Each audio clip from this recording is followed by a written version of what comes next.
devant Dieu, comment pouvons-nous vivre une vie de sainteté? On va l'apprendre aujourd'hui à l'émission La Parole vivante.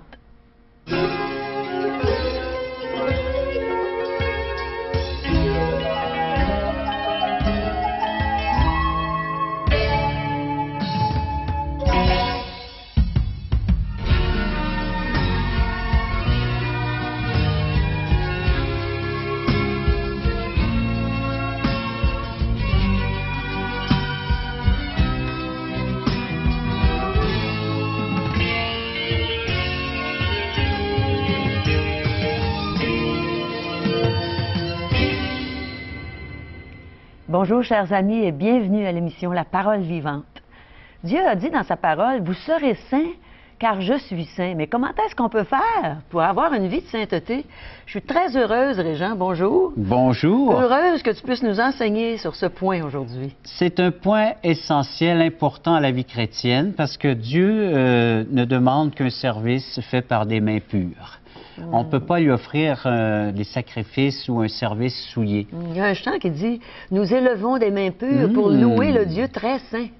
Le ministère de louange a une grande importance à l'Église évangélique. Oui. Pourquoi? Parce que notre cœur est disposé à lui offrir des sacrifices de louange, nous disent les textes, hein? Et la libéralité, c'est-à-dire en lui offrant également des offrandes avec même des montants d'argent, parce que le Seigneur, il dit, vous pouvez contribuer à mon œuvre, vous pouvez contribuer à l'Évangile, à la propagation et à la construction de son œuvre, qui est aujourd'hui bâtir son Église. Et quand je parle de bâtir son Église, je ne parle pas juste d'édifice, mais je parle de rajouter des pierres vivantes. C'est nous, ça. Et souvent, ces pierres sont prises à l'état brut. Ouais. Et ces pierres doivent être polies, raffinées, sablées. Et c'est ça la sainteté, c'est la sanctification. Ça, c'est l'œuvre du Saint-Esprit.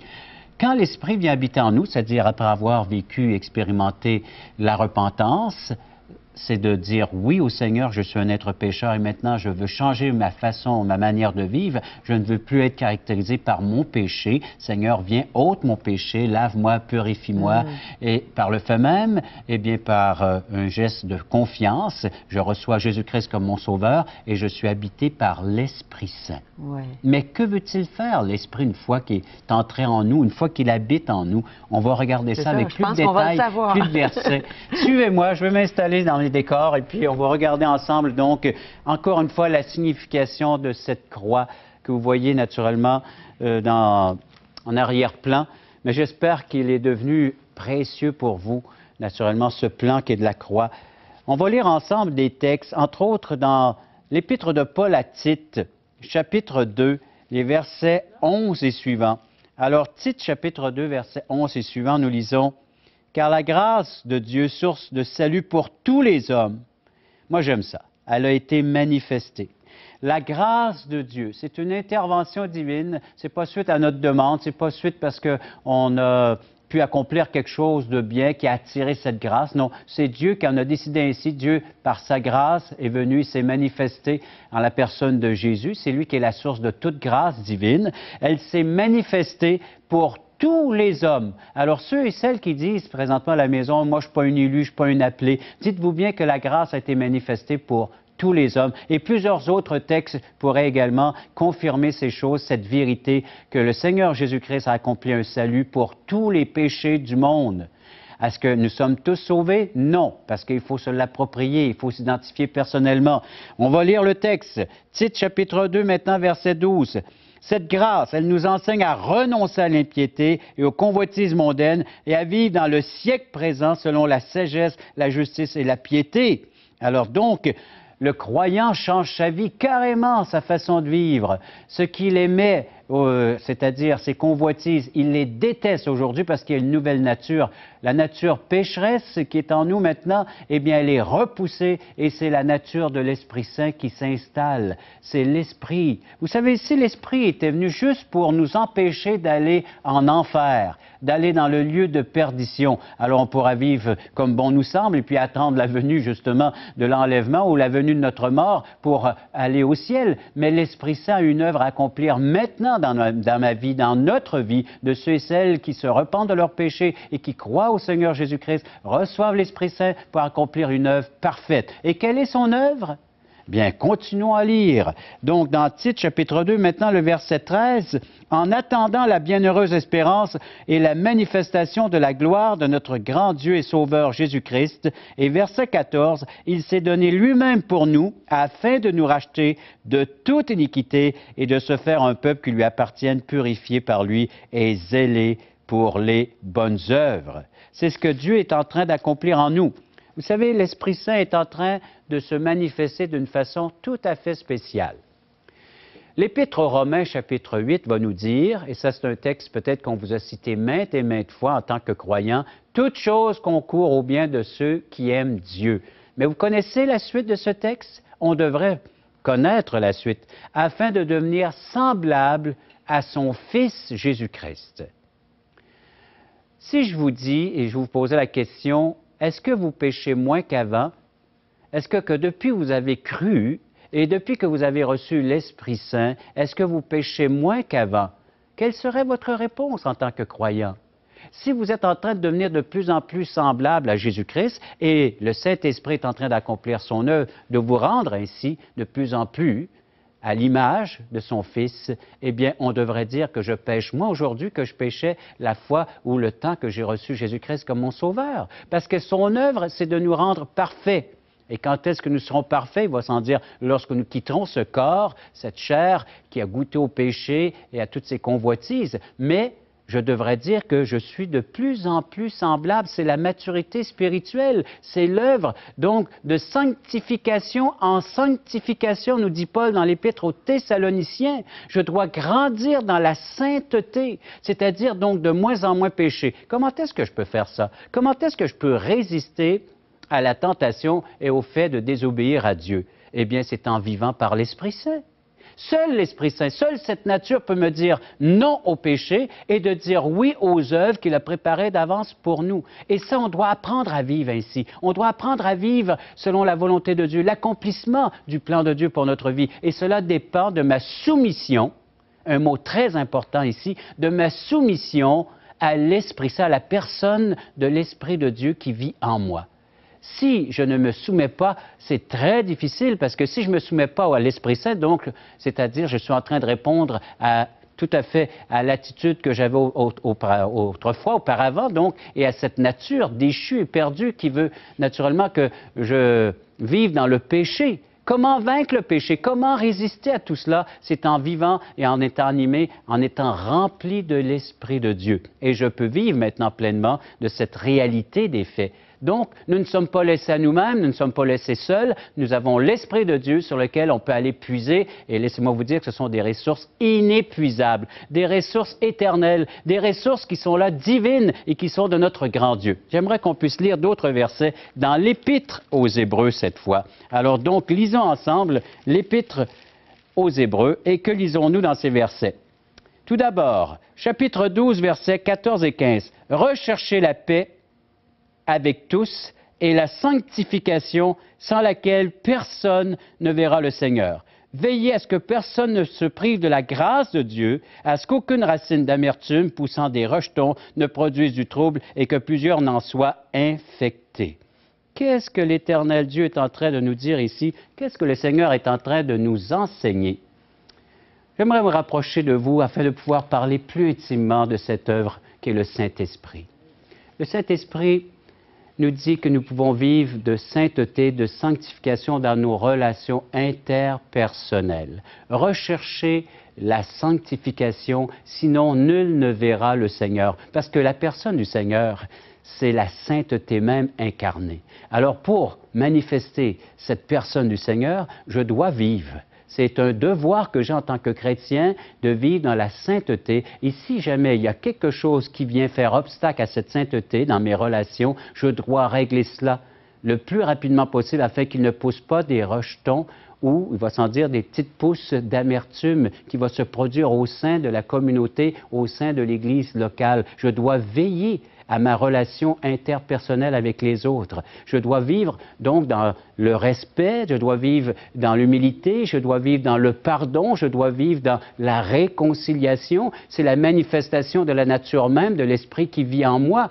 sans l'Esprit Saint, je ne peux vivre de la sorte. Donc, j'ai besoin de cette vie, j'ai besoin de cette communion, premièrement avec Dieu, et par le fait même les ressources surnaturelles ou spirituelles venant de l'Esprit Saint, et en puisant chez lui, je peux vivre cette vie de sainteté. Est-ce que c'est ce que je recherche lorsque je vais à l'Église? Est-ce que je recherche vraiment la manifestation de la nature même de Dieu, et non seulement à l'Église? Et là, je vais aller vous chercher dans votre travail, dans votre famille, peut-être vous êtes étudiant, et peut-être là, dans ce milieu-là, où est-ce que vous êtes placé? Est-ce que vous recherchez la manifestation de la sanctification avec les autres? Vous allez me dire, mais est-ce possible de vivre avec une personne non régénérée? Oui!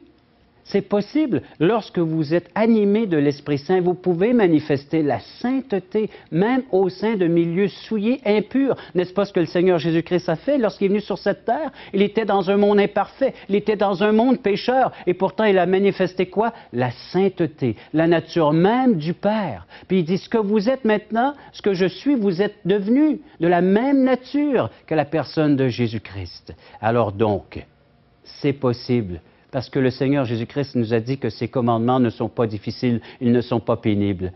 Nous pouvons les respecter, nous pouvons observer la loi de Dieu, nous pouvons vivre pleinement de ses commandements. Pourquoi? Parce que l'apôtre Jean nous dit que le Seigneur Jésus-Christ est venu pour ôter le péché, il est venu pour détruire les œuvres du diable, et il est venu également pour nous donner la victoire sur le mal, la victoire sur notre nature pécheresse.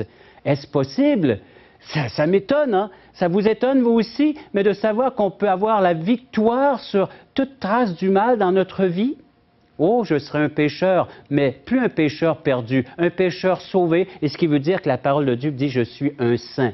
Vous êtes devenu saint. Je suis premièrement et avant toute chose un saint, et mon comportement devrait refléter et vivre de la sainteté de Dieu. Alors, cessons de dire que nous sommes des pécheurs. Si vous avez cru et reçu ce que Dieu vous offre en la personne de Jésus-Christ, vous êtes devenu un saint et cela devrait se manifester dans votre vie. Pas tôt ou tard, mais maintenant, cette vie devrait se manifester, se caractériser, dire « Mais qu'y a-t-il? Que s'est-il passé dans la vie de Régent ou d'un tel ou dans ta vie? » Oui, aujourd'hui, tu peux être déclaré saint. Et ce n'est pas moi qui le dis, c'est la parole de Dieu. Un saint, c'est une personne que Dieu est venu chercher dans ce monde souillé, impropre, impur, pécheur, et qui a retiré pour le mettre à part afin qu'il puisse accomplir maintenant des œuvres agréables, c'est-à-dire des œuvres non plus tachées du péché, non plus tachées de la souillure de la chair de l'être humain, mais maintenant exprimée par l'Esprit Saint. Une œuvre sainte, une œuvre accomplie, mise à part pour glorifier, honorer notre grand Dieu. Et ça, nous pouvons tous le faire à une condition, c'est que nous ayons la foi dans ces ressources et dans cette présence qui fait de nous ces personnes. Les personnes, naturellement, maintenant, qui considèrent l'œuvre de Dieu, qui considèrent le livre qu'il nous a laissé, parce que c'est ce livre qui va me dicter ma manière de vivre. Et si j'accepte d'obéir à ses principes, Dieu me permet maintenant de vivre et de l'honorer, de lui être agréable dans tous les aspects. Parce que comme des pierres, naturellement, qui doivent être ajustées, Dieu est venu prendre ces pierres brutes, les polir, les ajuster les unes des autres, afin de pouvoir édifier, c'est-à-dire de construire un édifice spirituel qui est son Église. Et ces pierres, bien, vont être sablées, vont être polies, et c'est l'Esprit Saint qui va accomplir parfaitement son œuvre en nous. On va écouter un chant, on va écouter attentivement les paroles de ce chant qui vont nous aider à apporter réflexion davantage sur cette réalité, sur cette vérité de la croix qui a fait de nous des saints. Écoutons ensemble Robert Goulet, Tous assemblés.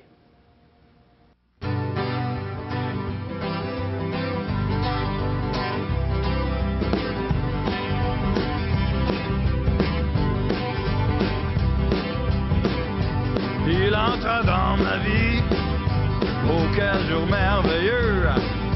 Il entre dans mon cœur, oh quel parfait bonheur. Il lave à mon péché. Comment vous expliquer que le Dieu d'éternité descend et me sauver, tous assemblés pour te louer, notre Sauveur, tous assemblés pour te louer, notre rocher, tous assemblés pour te Seigneur, tous assemblés pour te louer, notre berger.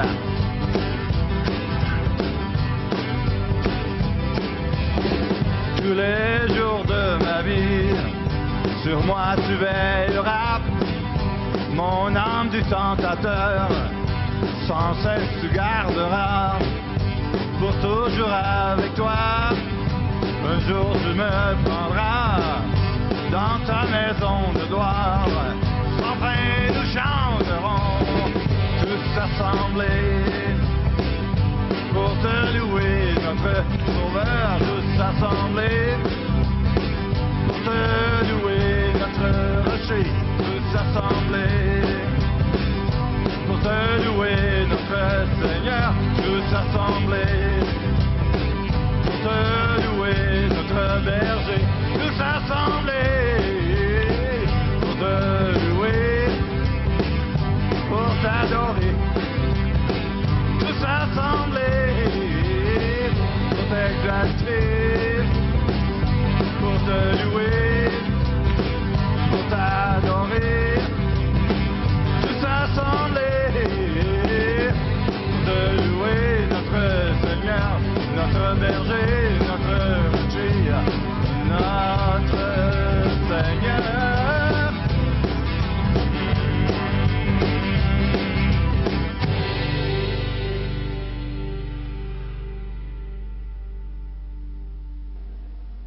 Que devraient rechercher donc tous les croyants qui se rassemblent, que ce soit sur semaine ou le dimanche matin?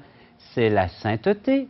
C'est de devenir de plus en plus semblable à la personne qui nous est chère et si précieuse, la personne de Jésus-Christ, de l'imiter, mais plus que de l'imiter, c'est de pouvoir être animé de sa présence dans notre vie. C'est ce qu'on devrait rechercher.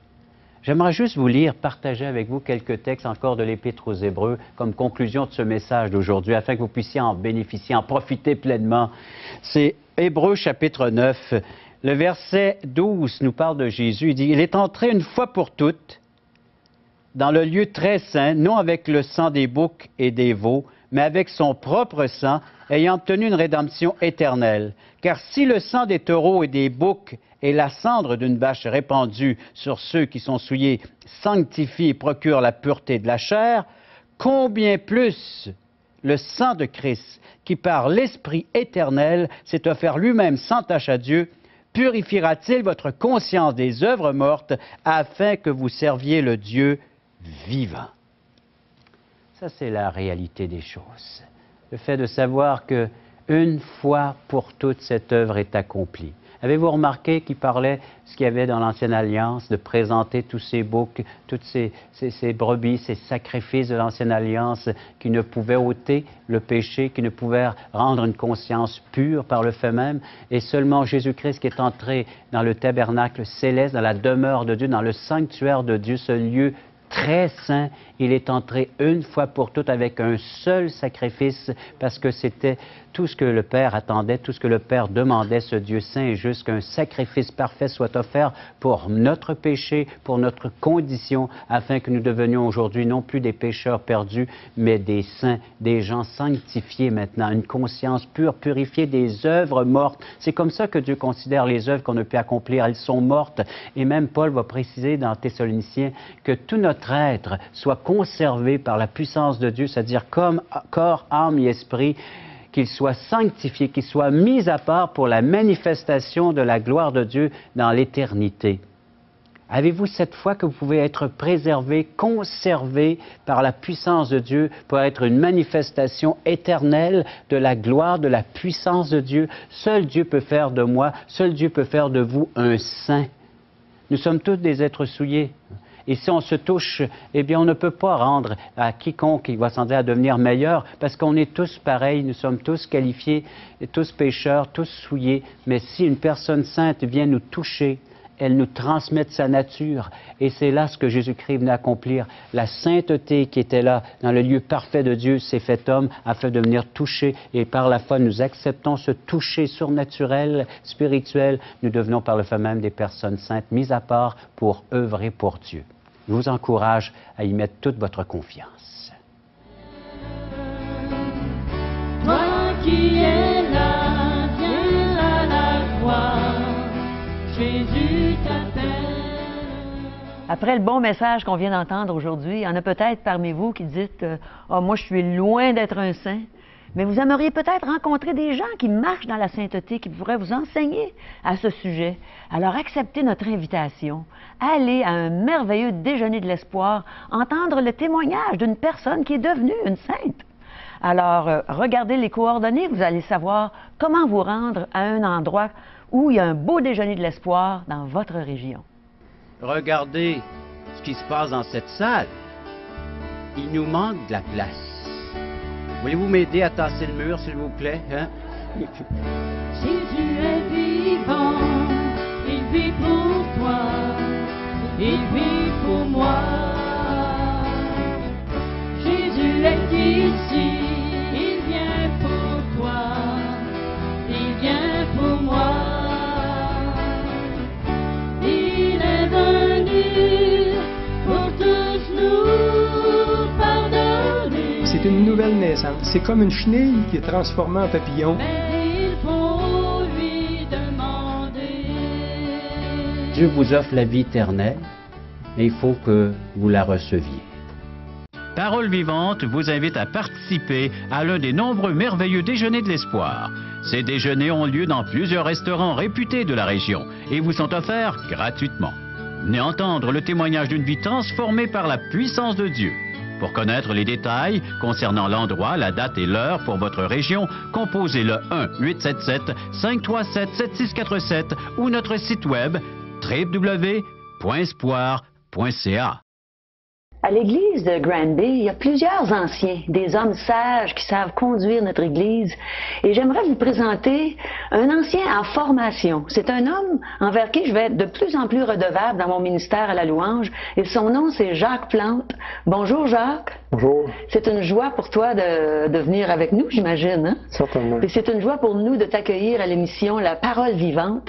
Alors, on aimerait que tu nous racontes comment le Seigneur s'est fait connaître à toi. Certainement. Oui, moi, je peux dire que je suis originaire de Sherbrooke. Je suis né dans une famille de 4 enfants et je pourrais dire que j'ai une enfance très heureuse avec ma famille. Quand je suis arrivé à l'adolescence, c'est là que ça s'est gâté.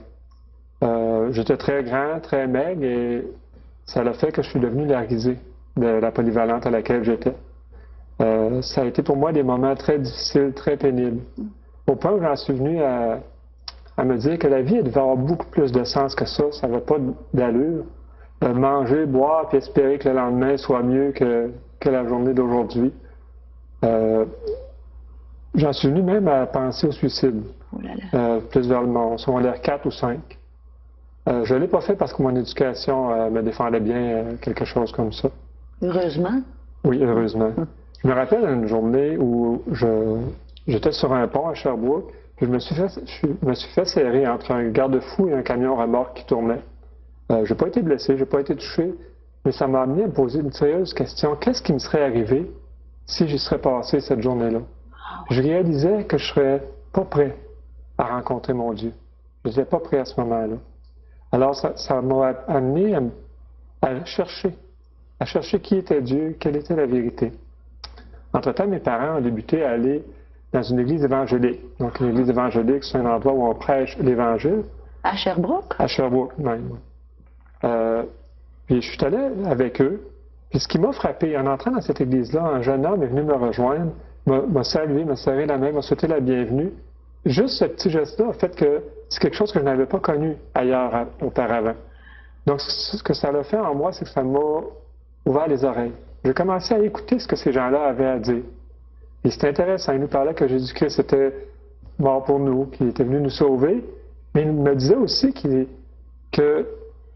étaient certains d'aller au ciel. Ça m'achalait un petit peu plus, jusqu'au jour où j'ai lu un verset dans le premier épître de Jean, au chapitre 5, au verset 13, qui me disait « Je vous ai écrit ces choses afin que vous sachiez que vous avez la vie éternelle, vous qui croyez au nom du Fils de Dieu. » Ce jour-là a changé toute ma vie, toute mon existence.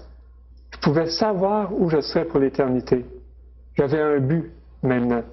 Et peu importe ce qui m'arriverait aujourd'hui, demain, je savais quel serait le terminus. Où serait mon terminus, puis je vais être au ciel. Puis si aujourd'hui je peux dire que je vais être au ciel, c'est pas parce que je suis meilleur qu'un autre, c'est parce que Christ a tout payé pour moi. Quel privilège, quelle paix je peux goûter aujourd'hui de savoir quelle va être ma fin. Alors, tu avais réalisé à ce moment-là que tu étais un pécheur, c'est ça? Un pécheur, exactement. Donc, ce n'est pas parce que je suis meilleur qu'un autre, c'est parce que Christ a tout payé à ma place sur la croix que je peux savoir ça aujourd'hui. C'est tout un privilège et une paix qu'on peut goûter. La paix qui surpasse toute intelligence. Exactement. Et maintenant, ça fait plusieurs années que tu sers le Seigneur avec droiture. Je peux en témoigner parce que je vois Jacques régulièrement dans notre ministère à l'Église. Et c'est un homme qui aime le Seigneur, qui a une passion pour servir notre Dieu. Alors, merci beaucoup, Jacques. Merci d'être venu donner ton témoignage. Et on est certain que plusieurs cœurs vont être touchés par ce témoignage. Tout le plaisir est pour moi.